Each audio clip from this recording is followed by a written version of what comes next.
What's up, Guardians? Profane here. Thanks for checking out the video. Now that Grandmasters have made a return in Season of the Seraph, many of the strikes in the lineup have seen some adjustments and even patches for some of the most commonly used cheeses and mechanics. So today we're taking a look at the Scarlet Keep Grandmaster for Season 19 and breaking down everything that you need to know in regards to best loadouts, best builds, currently functioning cheeses, and the best tactics to easily clear the Scarlet Keep Grandmaster edition and move one step closer to your Conqueror title. While Scarlet Keep's Grandmaster version is currently only available to those who have already obtained their Conqueror seals, the Scarlet Keep will be the second Grandmaster on weekly rotation, being available to all for the week of January 24th. When the Scarlet Keep falls into weekly rotation, it will offer the Horror's Least Void Pulse Rifle, an amazing pulse rifle that should offer some new interesting trait combinations. Adept versions will only be rewarded through Grandmaster. By completing Scarlet Keep Grandmaster this week, you'll be rewarded with the Mindbender's Ambition, as it is the weekly rotation reward. Scarlet Keep comes with the acute burn of Arc, giving both you and your enemies an increase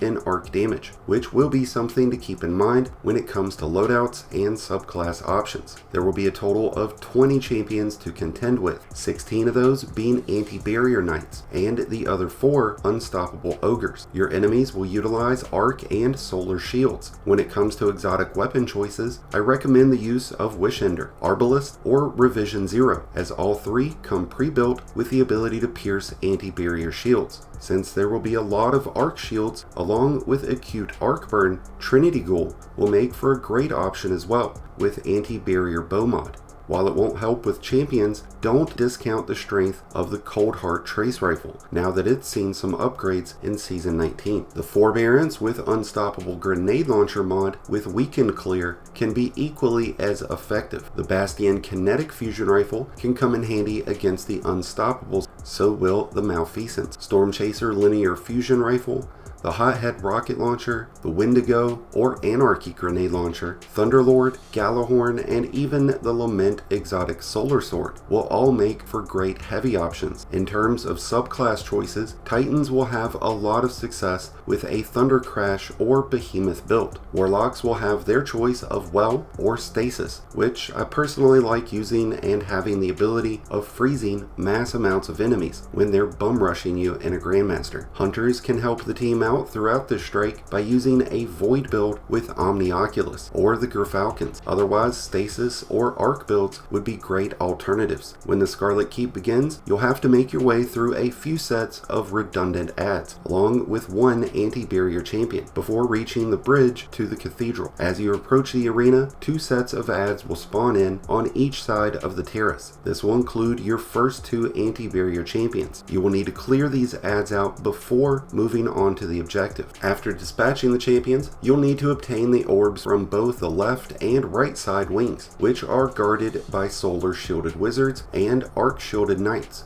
When collecting an orb, a new wave of adds will spawn in, which will include a new anti-barrier champion after each, along with Cursed Thrall, whose goal is to turn you into a big bowl of green soup. So be sure to defeat all the enemies in the area before dunking the orbs. You can drop the orb to use your weapons for about 10 seconds without it returning to its original location. If you have an Invis Hunter on the team, they would be best suited to handle orb duties. As you cross the bridge, you'll have 3 waves of adds that spawn in along the way. The first will include an unstoppable champion, along with 2 arc shielded knights, so be sure not to progress forward too quickly, as the enemies will swarm you very quickly. The final wave will spawn in at the end of the bridge, and will include a Shrieker, several Acolyte Snipers, and an anti-barrier champion. Your enemy has field advantage here, so stay as far back as you can, and use the side skirts of the bridge for cover. Once the Shrieker and champion have been defeated, you'll be able to progress forward. Just watch out for the Solar Shielded Wizard at the top of the steps. The next arena that you'll find yourself in requires you to control 3 altar points. As you capture each, there will be a Solar Shielded Wizard guarding, and then an anti-barrier champion summoned in to defend. Clear the enemies out before you try to control the plate. Use the barriers that are scattered all across the arena to avoid fire. It will be in your team's best interest to only take over 1 plate at a time. While While the order in which you do it makes no difference, doing one at a time will limit the amount of enemies in the arena and allow you to manage the field much more efficiently. This encounter will definitely be made easier by the use of a stasis build. Once you've taken over all 3 altars, you'll need to traverse deeper into the mountainside, where you'll run through one more anti-barrier champion before reaching an onslaught wave of bum-rushing thrall, snipers, a shrieker, arc-shielded knights, and another anti-barrier champion, who are all defending the elevators. You'll want to stay as far back as you can and use the distance to your advantage. Pick off the snipers first before pushing forward to take on the shrieker, and stay behind cover as you move forward. No one can take a load of shrieker blasts in Grandmaster and live to tell about it. Before heading up the elevator, you'll have one final set of ads that include another anti-barrier champion. If you've been utilizing the Lucent Finisher mod, you should be getting a ton of opportunities at this point to have heavy and special weapon ammo, because you will definitely need it. The elevator sequence offers 2 different cheeses that still function in Season 19. The first is the ability to emote into the barriers. By using sitting emotes that hide your head, you can remain invisible from detection of the acolytes as the elevator rises. Invis hunters can also be equally effective here, bearing they can keep the entire team invisible the whole time. The joining allies cheese still functions as well. By running away from the elevator as it rises, you can remain on that level until it brings you back into your allies, but by doing so, you will have to contend with a shrieker and several solar shielded wizards, making the emote cheese a far better option. As you ascend the elevator sequence, you'll stop at 2 separate floors. The first will include 2 anti-barrier champions, a slew of acolytes, and 2 solar shielded wizards, with the second stop adding in an unstoppable ogre. After dispatching the enemies on each floor, you'll need to break the crystal on the elevator platform to go up, and as you arrive to Hosh Lagoon's arena,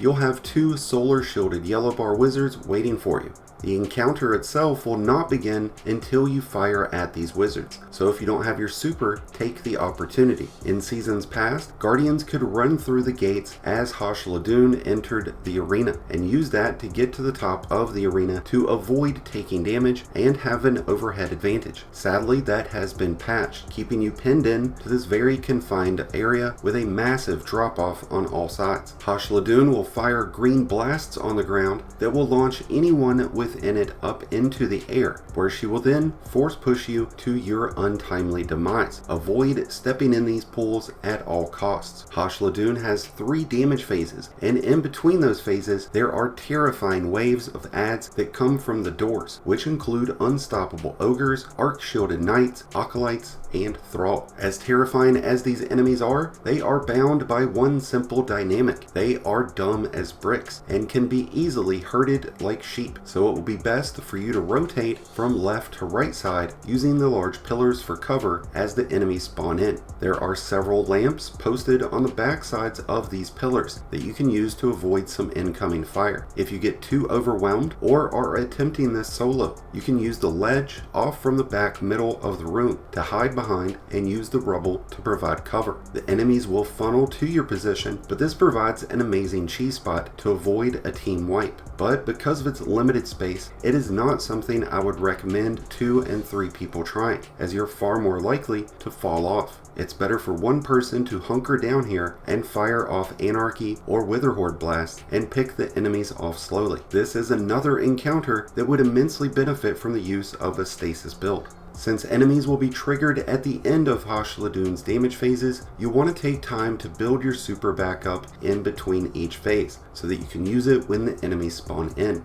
Compared to seasons past, the Scarlet Keep Grandmaster Edition feels slightly watered down in Season 19. While it still offers a tough challenge with a ton of champions, it seems as though Bungie has toned things down a bit on the difficulty scale, making Grandmasters and the Conqueror seal far more realistic and obtainable for the common player. With that being said, you can enter Grandmaster at 1580, but for the most success, you'll need to push beyond the 1590 threshold to improve your survivability. And with that, I wish you all the best and luck in completing the Scarlet Keep Grandmaster this season. Let me know your thoughts on the Scarlet Keep and how your journey to Conqueror is going in the comments below. Thank you as always for checking out the video. If you enjoyed and found it helpful, then be sure to hit that like button below, along with the subscribe button if you're new. Both are greatly appreciated and both really do help support the channel. If you're in need of help with any of the Grandmasters this season, a Nightfall, a raid, a dungeon, or anything else, be sure to check out the Discord link in the description below and join one of the greatest communities in all of Destiny. And until next time, Guardians, this has been Profane, wishing you all some happy hunting.